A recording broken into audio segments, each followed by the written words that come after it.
அவங்க வந்து ஓகே 5000 வருதா ஒரு 3000 பண்ணி கொடுங்கன்னு சொன்னாங்கன்னா அவங்களும் சாட்டிஸ்ஃபைடா போயிடுவாங்க, நீங்களும் சாட்டிஸ்ஃபைடா போயிடுவீங்க, நீங்களும் வந்து பெர்ஃபெக்டா ஒர்க் பண்ண முடியும். ஸோ இது ஒரு பார்ட்ஸ். இது வந்து நீங்க டிராயிங் ஸ்டார்ட் பண்றது. அதுக்கப்புறம் வந்து இன்னைக்கு வந்து பாத்தீங்கன்னா கவர்மெண்ட்ல நிறைய நார்ம்ஸ் இருக்குது.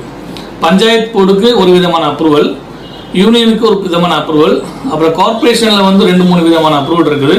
எல்பிஏ, சிஎம்டிஏ, எம்எம்டிஏ இந்த மாதிரியான நிறைய வேரியேஷன் அப்ரூவல் இருக்குது. இந்த அப்ரூவல் கண்டிப்பா வாங்கிடுங்க.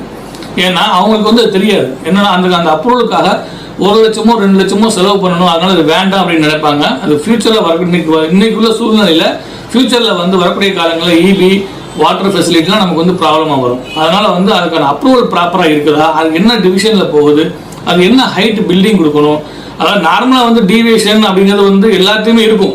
ஆனா மேக்சிமம் அதெல்லாம் அவாய்ட் பண்ணி நம்ம பண்றது நல்லது. அதுக்கான கவர்மெண்டோட நார்ம்ஸ்ல வந்து உள்ளுக்குள்ளே இருக்க மாதிரி பார்த்துக்கணும்.